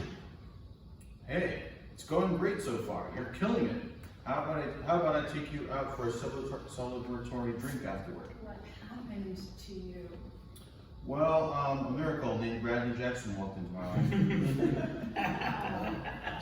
No, I mean, like, who are you? Because you're not the same person that I thought you were. What's going on, Bradley? What's going on? You lied to me. You put Eric in the evening news. And apparently everybody knew that except for me. Seriously? You're just gonna have to trust that I have your best interest in mind. My best interest in mind. If you had my best interest in mind, then you would have told me the truth. I'm doing the best that I can here, okay? This job is hard. Really? Everybody's job is hard. It doesn't seem that way to you because I walk in and out of a room grinning like a Cheshire cat, but it is hard because when I took over, they didn't give me the keys to a new car. They gave me a wreck that's so riddled with holes and is so crudely patched over. And that's not even a rare left, that's just a million patches held together by a million more. And I'm trying to conjure Noah's Ark out of thin air, and frankly, I think I'm doing a pretty decent job at it, all things considered. Are you? Really? Actually, a pretty great job at it, and I had hoped, frankly, you and I would be able to walk on together 2 by 2. Is this the part where I'm supposed to thank you for saving me from some sort of flood? Because you only have this job because of me.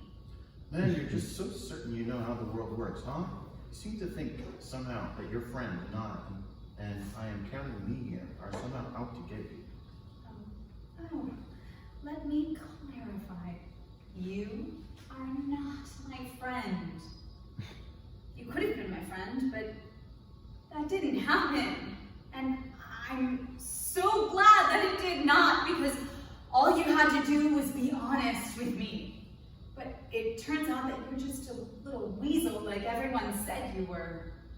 It just never occurred to you that I obviously can't tell you everything because you're so obsessed with telling the truth.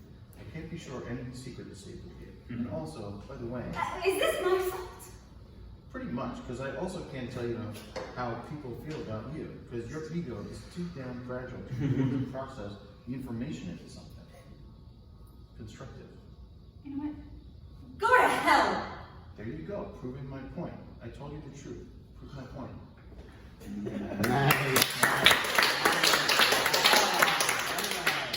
Okay, I certainly have my thoughts, but I want to hear your thoughts first. How'd that feel? I would have liked more eye contact. Yeah. It was fun to play the character differently than there was before. Yes, I thought this was a very different take than what we saw first today, which was very interesting for me, and hopefully for you guys too. It was almost like watching a totally different scene. But okay, you wanted more eye contact, which I think you were. Let it fuel the character. Look at me. Come on, just look at me. Talk to me personally. Look at me. Well, don't look at your phone. Look at me. So yes, use that. Very nice. Okay, how did that feel for you?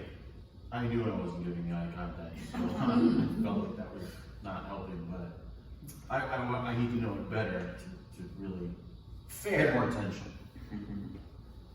And put more emphasis on what I'm saying. But at the same time, a lot of this is like, I really don't care what you have to say.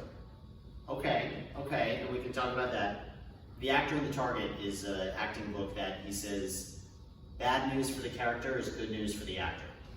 And so you can be a good scene partner by making your other scene partner's life as difficult as possible. It's actually the opposite of improv. Improv, you want to make their life as easy as possible. Here, it's okay to be an obstacle. In fact, you want to be an obstacle because that gives them something to have to get over, get around, get under.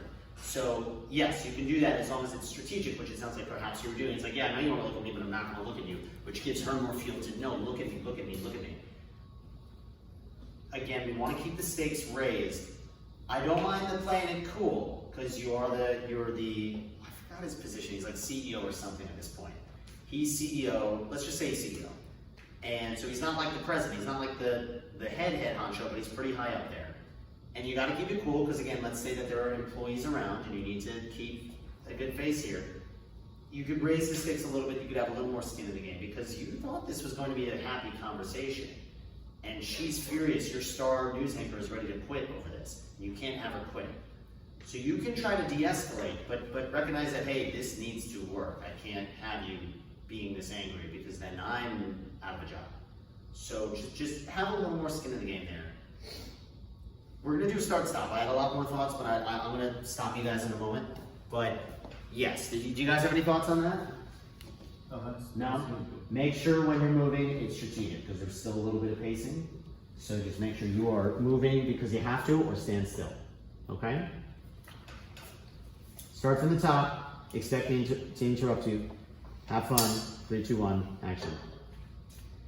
Hey, it's going great so far. You're killing it. How about I take you out for a Start over, exaggeration rehearsal. It's not going great, this is the best night of your life. Phenomenally. It is going, oh my goodness, holy wow. This is the greatest night on earth. Hey, it's going great so far. You're killing it. How about I take you out for a celebratory drink afterwards? What happened to you? Well, a miracle named Bradley Jackson walked into my life. No, I mean, like, who are you? Because you're not the same person that I thought you were. What's going on, Brad? What's going on? You lied to me. You put everything in the news, and somehow, apparently, everyone knows except for me. Seriously? You're just gonna have to trust that I have your best interest in mind. You have my best interest in mind. If you had my best interest in mind, then you would have told me the truth. I'm doing the best I can here, okay? This job is hard. Oh, really? Everyone's job is hard. Go back, before I'm doing the best I can here, take a moment to really think about how you're gonna respond, and then just end on, I'm gonna give you a non-answer. I'm gonna give you I'm doing my best. And then that's the end of this conversation. I'm the CEO, you're the head news anchor, and then she pulls you back in. So don't assume there's more to the scene. Take a moment, really think about, how do I want to respond here? What is the corporate response? What is the HR response? What is the friend response? What is the CEO response? And just what is the human response? You know what? I'm going with, I'm doing my best. But take a moment to really think about how you want to respond. So go a little before that. Yeah, we'll go from here, You're just gonna have to trust that I have your best interest in mind. Yeah, you have my best interest in mind, sure. If you had my best interest in mind, then you would have told me the truth. I'm doing the best I can here, okay? This is a really hard job. Everyone has a really hard job. It doesn't seem that way to you, because I walk in and out of a room grinning like a Cheshire cat, but it is hard, because when I took Do this whole monologue smiling. But smile like you've never smiled before. Your notes gave me the hand motions right there. I wasn't doing that before. So that was Cool. That was Okay. Great. Unrelated. Stick to the smiling, because I want to see what that does for you. It may feel a little crazy. It may feel a little nuts, but he's going a little crazy. He's going a little nuts. So really grin like the Cheshire Cat. Do you know the Cheshire Cat from Alice in Wonderland? No, It's like the big, purple pink cat with the super wide grin. And but basically the point that he's making, he's like, hey everyone, it's me, I'm really happy, I'm losing my mind, but it's okay, hey, how are you? It's so good to see you. I feel like throwing up right now, hey there. So I'm really trying to be cool here, and I wish you could be cool too, and instead, you're giving me crap, when really, I just wish we could all just take it easy, but we can't, because you just have to insist on being It's like totally bubbling over, basically. So I'm trying to smile, I'm trying to be nice, but you're making it so hard right now. Opposed to just, oh, well, I try to smile, and you know what I mean? So it's like, let that fuel you. Because again, sometimes you can smile in a way that is not nice, that is condescending, that is mean, that is sarcastic. So use this smile as a weapon to prove your point to her. to get her to stop this crusade of hers. So go a little before that and really give it to her.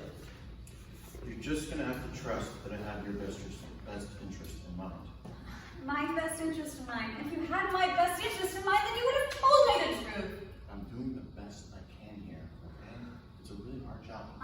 Everyone's job is a hard job. It doesn't seem that way because I walk in and out of a room grinning like a Cheshire cat. But it is hard because when I took over, they didn't give me the keys to a new car. They gave me a raft that's so riddled with holes and is so crudely patched over, and there's not even a raft left. It's just a million patches held together by a million more. Smile. And I'm trying to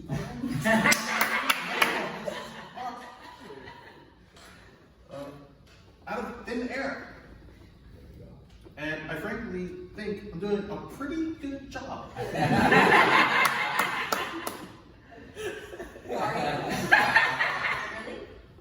Actually, a pretty good job out of it. And I had hoped, frankly, you and we would be able to walk on together 2 by 2. Is this the part where I'm supposed to thank you for saving me from some sort of flood? Because you only have this job because of me. Man, you're just so certain you know how the world works. Huh? You seem to think somehow that your friends I'm counting you here are somewhere out to get you. No. Let me clarify. You are not my friend. You could have been my friend, but that didn't happen. And I'm glad it didn't, because all you had to do was be honest with me. But it turns out that you are just the weasel that everyone says you were. It's just never occurred to you that I obviously can't tell you everything because you're so obsessed with telling the truth. I can't be sure any secret is safe with you. And also, by the way... What? So this is my fault? Pretty much. Because I also can't tell you how people feel about you because your ego is too damn fragile to be able to process the information into something. Something That's disruptive, right. you mean? Well, fucking go to hell! There you go. Proving my point. I told you the truth. Proving my point. Okay, so how did that feel the second time you read it first? It was better. Okay. All right. The smile was good advice because I was getting in her face about it. And that, I don't know, your smiles, I thought were that much more powerful because of those smiles, that it almost felt like you were not only laughing at him and being condescending, but like, okay, you think your smiles are going to be a weapon to me? Let me smile right back, buddy. Like, I can do that too. Completely neutralize your fire with my fire. I was, okay, like, so it really showed us more you of the person and the character of like, okay, I could do that too. I could smile like a crazy woman too. Okay, it doesn't faze me, you know? So I thought that was really powerful. I don't know what your thought process was there, if you were just following your instincts, but I thought that was really powerful. How did that feel for you the second time? Yeah, I added more emotion to it because of what you said, and I knew it a little bit better. And also, like, she's walking away, and like that made an effect. Like, I'm trying to get my point, and like it's not, you're not receiving it, you're not agreeing with me. Right. So. I mean, drama is friction, because if you say, if one person says, I want to go to the movies, and the other says, I want to go to the mall, okay, we can go to the mall, the scene ends. Drama is, I want to go to the movies, I want to go to the mall. We just went to the mall. No, we didn't. Yes, we did. Well, I don't want to go to the movies. And then now you've got friction, now you've got drama. There's two people who want two things that cannot both happen, and only one of them can succeed. And so that was what was happening here. Advanced acting technique, I'm gonna let you guys sit, but before we do, just want to talk about, use this as an example, want versus need is one of my favorites. You can veil, like you want to lose your mind, you want to lose your cool, but you need to keep it cool. That creates a really nice tension. As in the Cheshire Cat, you need to keep up, but you really want to lose your mind and tear everything, tear the sofa out. But you need to be cool. You need to be cool. So want versus need is something that I think you could go even further with. I think it'll give you more tension. It'll give you more like energy that's like ready to explode, but doesn't. You don't let it out, and you let it out a little bit, but you don't let the whole thing out. Because right now we're not getting much let out. So I think it'll be cool to like it like wants to let out. I think. Any thoughts from the class? I like the second time because I think there was more back and forth and like you could see more chemistry between the two characters. and more of a history, more of like relationship. Relationship is very important, not just romantic, but what is the relationship literally? What is their dynamic? That's very important. Great. Okay. I see William really up, from the first to second was like a really big change. Yeah. I mean, I think so. Very nice. Have you acted before? I can see that. You had a presence. Yeah, very nice presence. Well, very nice work. Good work. Good work. I think I'm staying up here. We have another scene. Oh, another scene? Oh, okay, round two. Very nice. Very nice. All right, we made it to the last scene of the day. Thank you guys for sticking with us. So, who are you? Like It Belongs in Lights. Ben Kalazan. Okay, I'll take it. What's your favorite movie? Scarface. Very good movie. Very good movie. What's your favorite TV show? Seinfeld. What's your favorite musical, if you know musicals? I get Beauty and the Beast. Great show. Great show. Yeah. What's your favorite play, if you know plays? Hamlet. Hamlet's cool. Hamlet. Okay, well, Shakespeare here. Okay, yeah, all right. Thank you very much. Okay, who are you? Like It Belongs in Lights. I'm Danielle Cronenberg. Okay, I'll take it. What's your favorite movie? I have to think about what my answers are, but I'm just going to say what the last movie I saw, Superman. Superman. I heard it was good. I didn't see it, but I heard it was good. What's your favorite TV show? TV show. Soon by You. Which one? Soon by You. Oh, I never know that one. Okay. It's on YouTube. Oh, okay. What's your favorite musical, if you know musicals? Fiddler on the Roof. Fiddler on the Roof. Great show. What's your favorite play? Oh, nice. Short Stories by David I. I was in that. Oh, I love David I's work. Oh yeah, wow, that's a very niche. Okay. All right, what are you guys doing for us today? Prince of Egypt. The goat. Eddie's favorite. Goat. So good. These are like 3 short scenes, so we'll do the first scene and then we'll talk and then we'll keep going. Okay. Okay. All right, that's all I'm gonna give. Who's Ramses? Who's Moses? I'm Ramses. So good. I'm crying already. Okay. Have fun. Take a breath. Okay. 3, 2, 1. Action. Here you go. So how did that feel for you? This is fun. Fun. Yeah. Fun. Okay. How did that feel for you? He felt good. Because we know the characters very well, so we all do. So Sure. So that makes it easier. So, does the shepherd of the Jewish people sway? Does the morning and evening star sway? Oh, was that swaying? You both were swaying. Yes. All right. I agree. We do know these characters very well. I mean, no, I'm being a jerk. Yes. They are 2 powerful guys. They do not sway. These are biblically powerful guys. They do not sway. So be powerful in your stance. Be powerful in your stance. Just like the morning show scene. He's coming in ready to party. Or no, I'm sorry, this is the next. No, I'm sorry. But he's coming in thinking like everything's gonna be fine. Everything's gonna be fine, man. Like, what's the problem? He said, no, it's not okay. He said, don't worry, we can take care of that. It's all right. It doesn't matter. And just say, no, it totally matters. And then he runs off. He says, goodbye, brother. He's running off into the desert. They didn't have FaceTime back then. Like, as far as they were concerned, this is the last time he's ever going to see his brother. His brother is the only like real person in his life. No one else can talk to Ramesses the way he does. You talk back to Ramesses, you're dead. You don't talk back to Ramesses. And his parents he can't talk back to his parents. This is the only real person in his life, and he's about to run away forever. So you need him to know. And you need him to understand. So this comes like the next day after finding out your real origin story. You find out, oh my God, I'm not really the Prince of Egypt. I'm a Jew. This is not my real family, not my real brother. So he says, the last man I once called father. It's like, well, that's not even my father. So raise the stakes. You guys are having fun, which I appreciate, but the stakes weren't really there. I mean, you need to succeed here.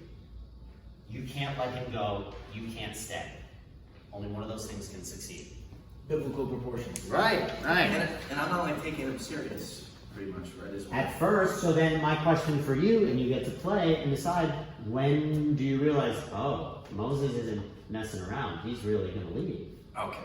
Okay, so maybe at first, yeah. Okay. That's fine. All right, come on, Moses, calm down, come on. Because he says Moses a bunch of times, so I gotta say it different. Okay. Repetition, why does he say it differently each time? Yeah, gotcha. Okay, all right, from the top, have fun, 3, 2, 1, action. Moses, what's going on? Moses. Let me go. So give him time to react or not, which forces you to be like, hey, Moses, I'm talking to you, like, you know. So, because otherwise you're just saying Moses multiple times for no reason. So really, like, react to his reaction or lack thereof. And you, being the scene partner, give him either react in a specific way, or you can't even look at him, you're so upset, or something, to give him something to be like, what's the problem? Because if you give him nothing, he's got nothing to bounce off of. Give him something to bounce off of. Okay, so go from the top. Moses, what's going on? Moses. Let me go. No, wait.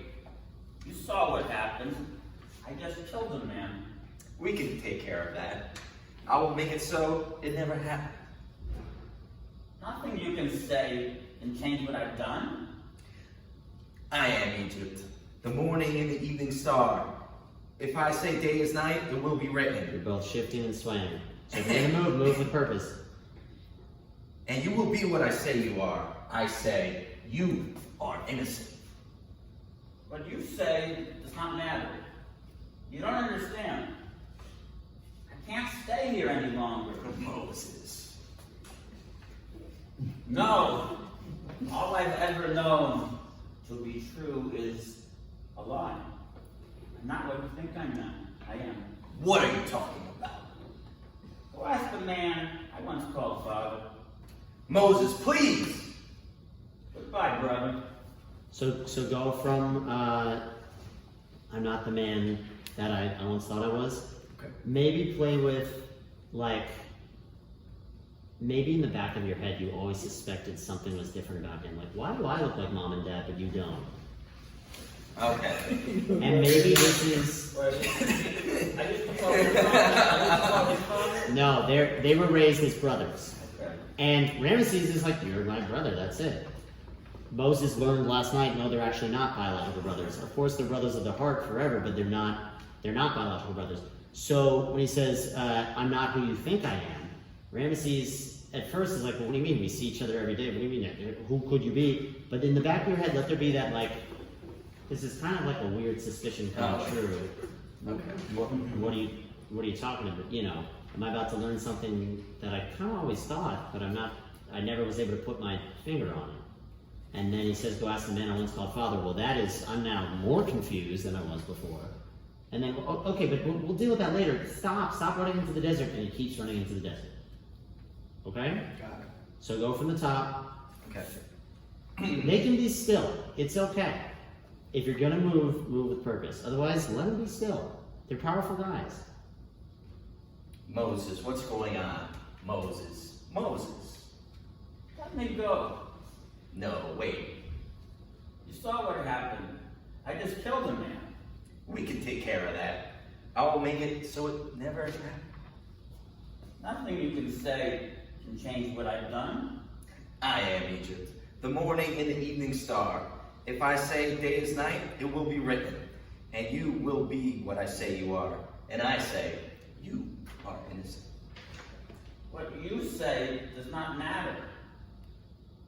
You don't understand. Moses. I can't stay here any longer. No. All I've ever known to be true is a lie. I'm not what you think I am. What are you talking about? Go ask the man I once called father. Moses, please! Goodbye, brother.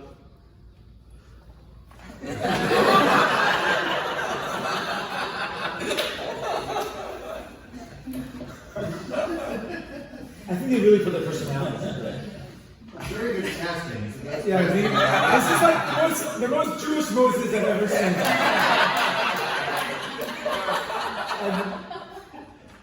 And we're just reinterpreting, like the Frisco kid that was like the sassy Manhattan Frisco kid, and this is like the West Side Jewish Moses. And again, it's part of what I love. Have you guys seen this movie or no? Yeah. Okay. A long time ago.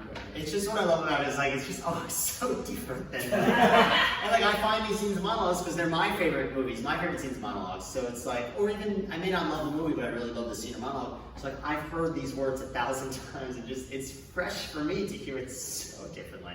So it's really fresh for me. So thank you for that. I appreciate you taking the note. How did that feel for you that moment? Oh, it felt way more powerful. I felt like everyone just paid attention to I it. feel like you're the morning star. I was like, what? when I said. It brought us in more. Yeah. It definitely brought us in more. Yeah, I thought that was really powerful. I think you guys were better with the stance. I think you could have continued to grow in that power. I think you could have really learned, like, what does this give me physically? What does this give the morning and evening star? What does this give? What you say does not matter. Like, what does that give that? What's going on, Moses? Moses, let me go. Man, this is just so juicy. I mean, we could play with this all day. I know we gotta move on. Let's flip to the second scene. And expect me to interrupt you. I don't think we're gonna get to the third scene. Okay. Just heartbreaking because it's all so good. So this. Yeah, So now this is their first time seeing each other since this conversation. Okay. So they haven't seen each other, let's say, in 5 years. Which again, keep in mind back then, that's like, I don't know, like 25% of your expected lifespan. I mean, most people didn't live that long. So 5 years is a huge amount of time to be in the desert, you know, considered dead, and then, oh my God, he's back. My baby brother is back. Wow, the person I missed the most is back. Yeah. I don't know.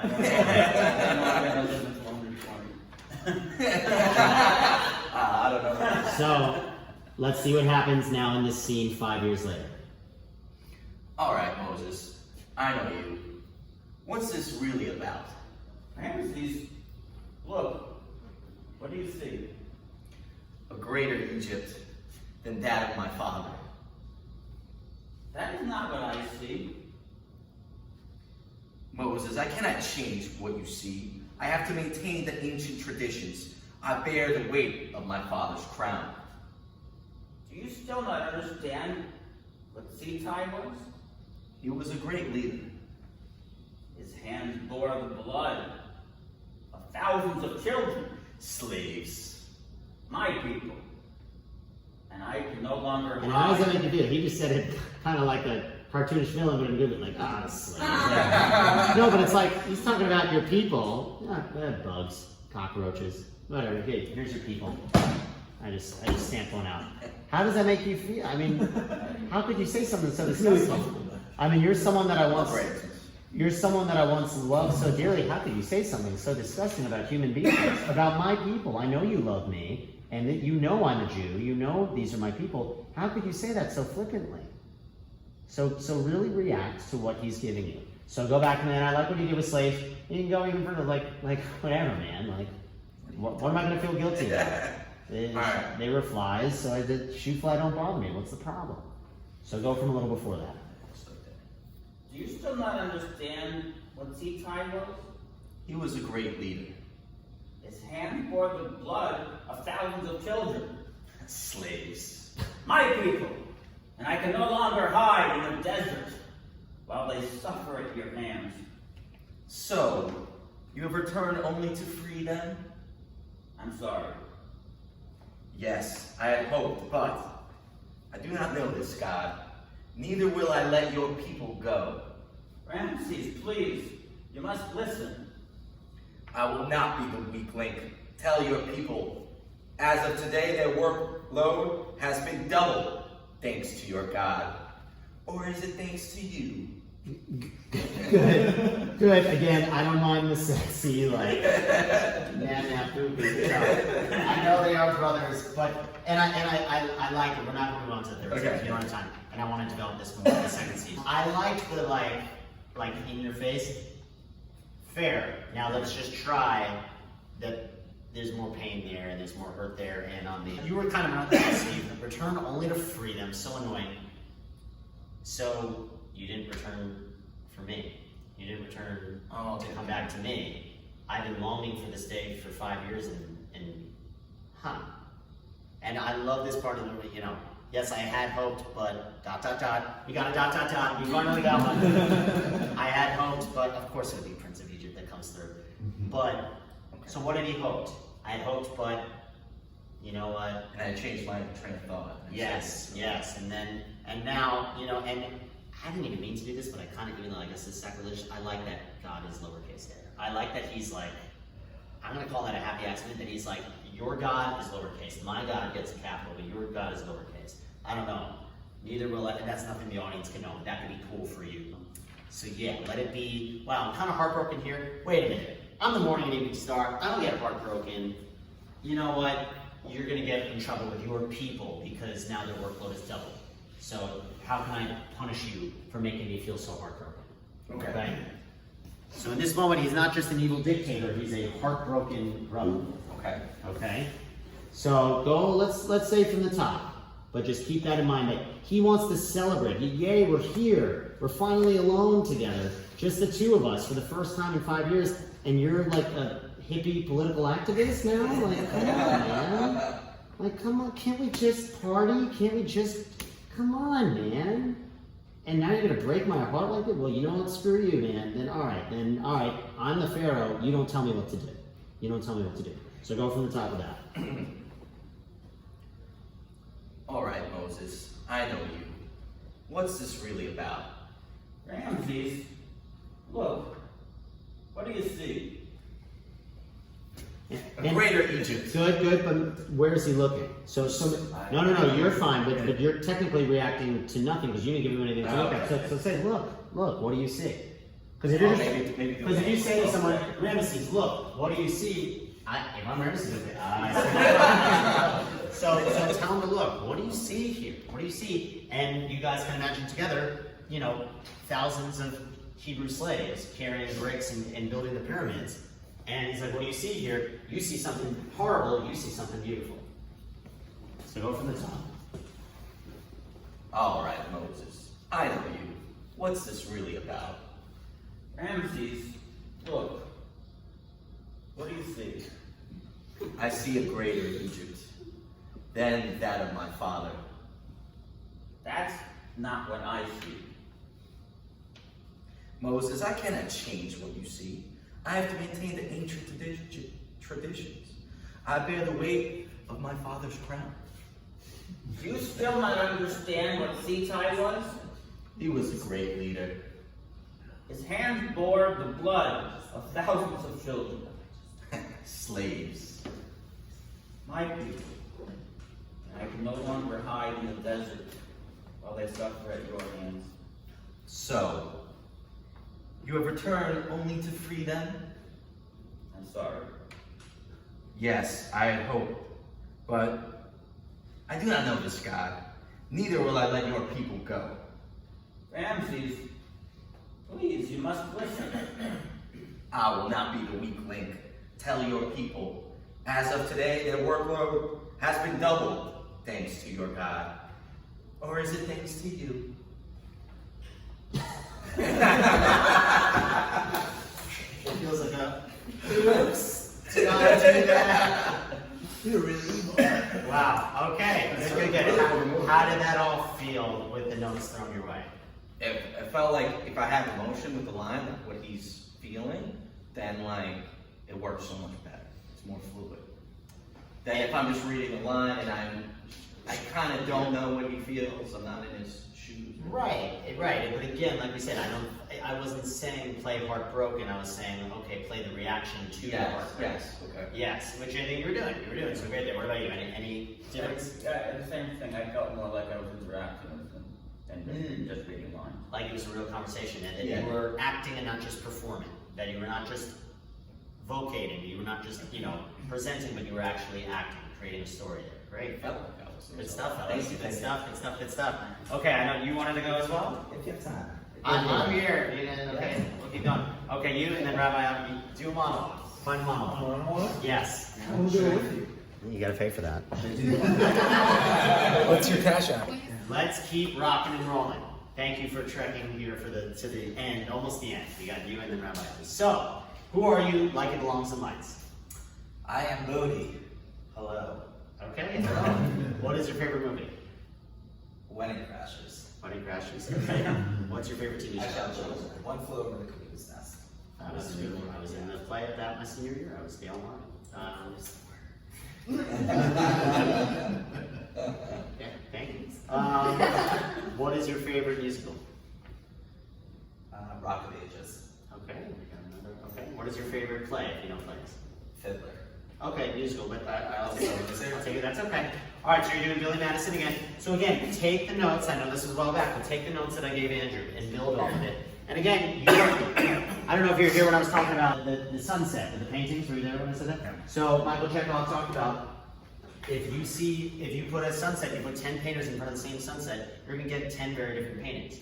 The subject will be the sunset, but it'll be, this guy was saying, oh, that sunset reminds me of a past lover, and it's this. This one reminds me of walking in the park. This one reminds me of war. This one, like, you just don't know, you don't know. So what I'm saying is that you are a different person than Andrew. So you are bringing something different, because I don't want to see you as Adam Sandler, I want to see you as Billy Madison.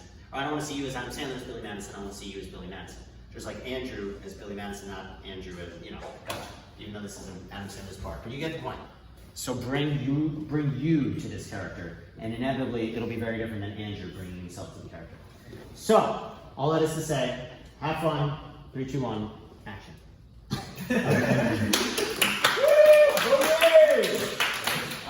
Next star. That was good. I saw you said happens whatever you're feeling. Sure. Okay, so you just said I tapped into exhaustion, so you're feeling a little tired. Great, so how is he exhausted by what Billy just said? How is he over it? How is he, you know, that like, wow, like it's taking me so much energy to not just like kick you out of this room right now. You know, so again, you brought it, so great. But be careful with the energy still needs to be up. So the character can be exhausted, but there still needs to be a fire lit underneath. Even if, you know, you need to be like energized in the exhaustion, as weird as that sounds. So very nice. I'd say square your shoulders to him. So if you're gonna put him here, that's fine. If you're gonna put him here, that's fine. But you were kind of like doing this. That's just more logistic and technical than anything else, but just really give it to him there. You're doing a little bit of swing, a little bit of this, so just be powerful in your stance. I think you were picking up what I was putting down, especially what I was giving to Andrew, of like, hey, this is really not okay what just happened, that we are worse off because of this. I think trying to play into the fear that I was giving him that note, play with like you're scared of how stupid this person is. Because like, oh my God, like you're gonna go outside, you're gonna drive in a car, you're gonna maybe get married one day, you're gonna raise kids one day. Oh my God, like this is really scary to think about, that you are here on this planet with us. So be scared of how stupid he is. And do it pick a spot, like I should Yes. just pretend, pick somebody or a spot on the wall. Sure, and again, sure. And if you want, on that everyone in this room is now dumber, you can look away. Or not, it could be funny, but just like everyone in this room is not, if you're just like locked into him, but you could like look, wow, he's dumber, she's dumber.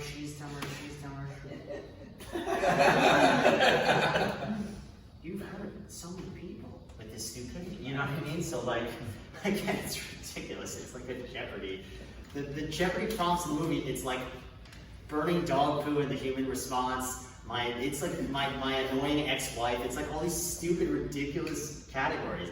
And he's taking it so seriously. So the more serious you take it, the funnier it will be. Okay, one question. Yes. When can I move around, if at all?